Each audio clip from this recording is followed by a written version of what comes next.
ప్రతి అక్షరం ప్రజల పక్షం. HR9 న్యూస్ టీవీకి స్వాగతం, సుస్వాగతం. ఆంధ్రప్రదేశ్ డిప్యూటీ సీఎం కొణిదెల పవన్ కళ్యాణ్ జన్మదిన వేడుకలను ఒంటిమిట్ట మండలంలో అంగరంగ వైభవంగా నిర్వహించిన అధికారి కృష్ణ. రాజంపేట నియోజకవర్గం ఒంటిమిట్ట మండలంలో ఆంధ్రప్రదేశ్ డిప్యూటీ సీఎం పుట్టినరోజు వేడుకలు సోమవారం ఒంటిమిట్ట కోదండ రామస్వామి గుడి దగ్గర వైభవంగా ఆంధ్రప్రదేశ్ డిప్యూటీ సీఎం పవన్ కళ్యాణ్ జన్మదిన వేడుకలను అధికారులు నిర్వహించారు. ఈ కార్యక్రమంలో జనసేన పార్టీ కార్యకర్తలు, తెలుగుదేశం పార్టీ ముఖ్య నాయకులు పెద్ద ఎత్తున పాల్గొని కార్యక్రమాన్ని విజయవంతం చేశారు.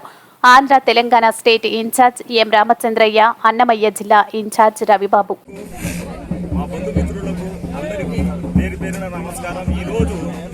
మేఘా పండుగ అంటే ఈరోజు మా మేఘా ఫ్యామిలీలో పవన్ కళ్యాణ్ అనే వ్యక్తి ఈ దేశానికి ఒక ఆణిముత్యం.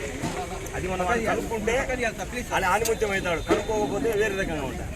కానీ ఈ వ్యక్తి అనేవాడు చాలా గొప్ప వ్యక్తి. ఈరోజు పవన్ కళ్యాణ్ పుట్టినరోజు కాబట్టి వాతావరణం మనం పండుగ చేసుకుంటున్నాం. ఈరోజు ఒంటిమిట్టలో ఆ జన సైనికుల సమక్షంలో కేక్ కట్ చేయడం జరిగింది. ఇచ్చేసిన మీడియా మిత్రులకు కూడా పేరు పేరున నా నమస్కారం. ఈ పండగ వాతావరణం అన్ని చోట్ల జరుగుతుంది, కానీ కొన్నిసార్లు మన బాధాకరణం ఏమంటే వర్షాలు ఎక్కువయ్యి కోస్టల్ ఏరియా అంతా వరదలు వచ్చి అంటే మన ఈ పుట్టినరోజు పండుగలు చేసుకోవద్దని పవన్ కళ్యాణ్ గారు చెప్పడం జరిగింది. ఇక్కడ మనకు వరదలు లేవు కాబట్టి, ఇక్కడ ఫ్రీగా ఉన్నాం కాబట్టి, ఏం సమస్యలు లేవు కాబట్టి చేసుకుంటున్నాం. ఆయన పిలుపు అయితే కష్టంలో ఉండేవాళ్ళు సాయం చేయండి అని చెప్పడం. ఈ కార్యక్రమాలు, ఈ కేక్ కటింగ్లు అవి ఆయనకి ఇష్టం లేదు. కానీ మేము మా ఆనందం కోసము, మా ఉత్సాహం కోసము, ఆయన మీద ఉండే అభిమానం కోసం చేస్తున్నాం. Thank you. జై జనసేన.